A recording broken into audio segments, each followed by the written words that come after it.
महाराष्ट्रात सर्वत्र बाप्पांच्या आगमनाने आनंद साजरा होत आहे। नवी मुंबईतील सानपाडा येथील भारतीय जनता युवा मोर्चा नवी मुंबई जिल्हा माजी उपाध्यक्ष व अखिल भारतीय माथाडी संघटनेचे नवी मुंबई जिल्हाध्यक्ष पांडुरंग आमले यांच्या घरी 6 दिवसांसाठी बाप्पांचे आगमन झाले होते। यावेळी पंढरपूरच्या पांडुरंगाच्या मंदिराचा देखावा साकारण्यात आला होता। तसेच पांडुरंग आमले यांनी सहपरिवार आरती केली। प्रसन्न वातावरणात बाप्पाची मनोभावी पूजा केली। मोठ्या उत्साहात पांडुरंग आमले आणि परिवाराने बाप्पाची सेवा केली। सर्वप्रथम सानपाडा विभाग त्याचप्रमाणे संपूर्ण नवी मुंबईकर वासियांना भारतीय जनता पार्टी प्रभाग क्रमांक 30 आमचं साईभक्त महिला फाउंडेशन, साईभक्त सेवा मंडळ, त्याचप्रमाणे संपूर्ण आमले परिवारातर्फे सर्वांना गणेशोत्सवाच्या मनपूर्वक शुभेच्छा। या गणेशोत्सवा निमित्त मी सर्वांना एकच संदेश देईल की आत्ताच नुकतंच तुम्ही पाहिलं, आत्ताच्या काळामध्ये महिलांवरती अत्याचार होत आहे, महिलांवरती अन्याय होत आहे आणि गणेशाचरणी माझी हीच प्रार्थना असेल की पुढील काळामध्ये महिला आमच्या सुरक्षित राहू दे, त्यांच्यावरील अत्याचार थांबू दे व त्यांच्यासाठी आमच्या सरकारकडून नवीन कठोर त्यांच्यासाठी कठोर असे नियम बनवावेत आणि कुठेतरी थांबावे, हीच आमची गणेशाचरणी प्रार्थना आहे।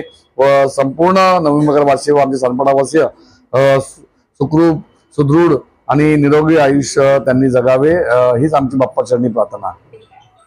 आमची विठ्ठलावरती खूप भक्ती आहे, त्याच्यामुळे मुलांनी ठरवलं की या वर्षी विठ्ठलाचं डेकोरेशन करायचं वगैरे। आणि गेल्याच 6वा दिवस आहे गणपतीचा, खूप आनंदाने आणि उत्साहाने आम्ही साजरा केला आहे।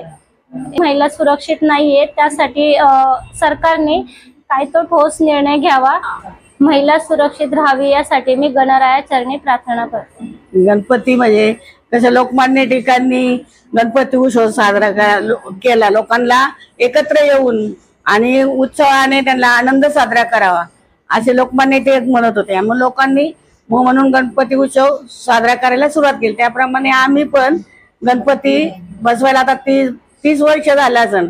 माझी मुलं लहान लहान होती, आम्ही त्यावेळेस गवर बसवित होतो। गवर बसवित असताना मुलं काय म्हणली, आई आता आपल्याला गणपती बसवायचा। मग त्यावेळेस आम्ही मग मुलं लहान असताना मग त्यांच्या हट्टासाठी आम्ही गणपती बसवला। मग तर खूपच मजा वाटायची लागली पोरांना। मग ते आतापर्यंत गणपती उत्सव आमचा चालूच आहे।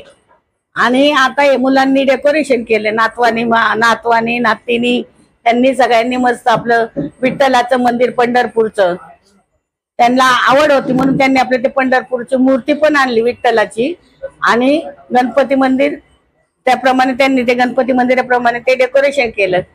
त्यांना खूप मजा वाटली ते डेकोरेशन करताना आणि त्यामुळे आम्ही आनंद लुटतोय चांगला। गणेश उत्सवाच्या सगळ्यांना हार्दिक शुभेच्छा।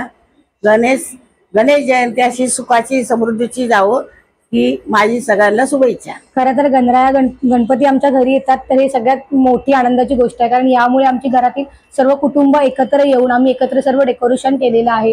घरात सर्व फराळ बनतो, तो फराळ सुद्धा आम्ही सर्वजण एकत्र बनवून करतो। मोदक झाले म्हणजे सर्वांच्या एकत्र भावना एकत्र येतात आणि सर्वजण आनंदाने राहतात, त्यामुळे एक आपली मराठी संस्कृती जपून राहते।